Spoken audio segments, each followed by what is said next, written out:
আসসালামু আলাইকুম, আশা করি সবাই ভালো আছেন। এই মুহূর্তে আমার হাতে যে ফোনটা দেখতে পাচ্ছেন, এটা পিনের একটা সমস্যা। আমি এটা সমস্যার সমাধান করি, আপনারা দেখতে থাকেন।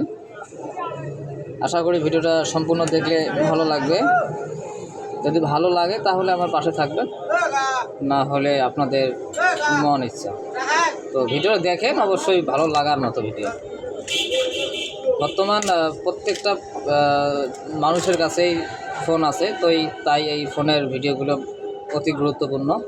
আপনারা চাইলেই দেখতে পারেন,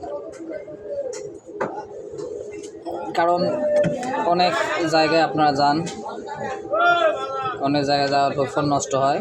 দেখা যায় অনেক টেকনিশিয়ান ভাইয়া আছে, সবাই একরকম না। অনেক ভাইয়ারা একটু হলেও মানুষকে ঠকায়। তো আপনারা দেখে রাখলে কাজে লাগবে। তো আপনারা ওটা থেকে বিরত থাকবেন। দেখেন আমি পিনটা কীভাবে পরিবর্তন করি।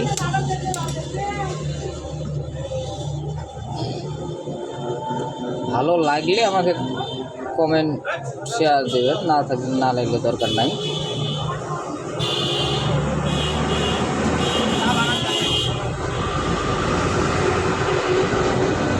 ভিডিওটা সম্পূর্ণ দেখে তারপরে কমেন্ট করবেন ভাইয়া।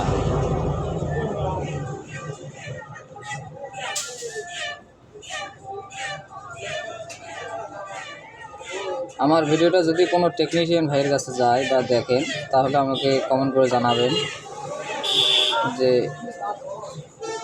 এই পেনগুলো নষ্ট হয় এত তাড়াতাড়ি কেন, এবং এটা কি আদৌ টেকনিশিয়ান ভাইদের প্রবলেম না কাস্টমারদের প্রবলেম। আপনারা টেকনিশিয়ান ভাইরা আমাকে কমেন্ট করে জানাবেন। আমরা এত সুন্দরভাবে প্রিন্টটা এখান থেকে উঠানোর পর সুন্দরভাবে ওয়াশ করে নেই, নেওয়ার পর এত সুন্দরভাবে প্রিন্টে লাগিয়ে দিই। তারপর দেখা যায় 15 দিন, 20 দিন, 1 মাস, 2 মাস পর কাস্টমার প্রিন্ট নিয়ে মোবাইল নিয়ে এসে বলে, ভাই কী প্রিন্ট লাগিয়ে দিয়েছেন, প্রিন্টে দেখেন আবারও নষ্ট হয়ে গেছে। তো আপনারা কমেন্ট করে বলবেন যে এই প্রিন্টগুলো কি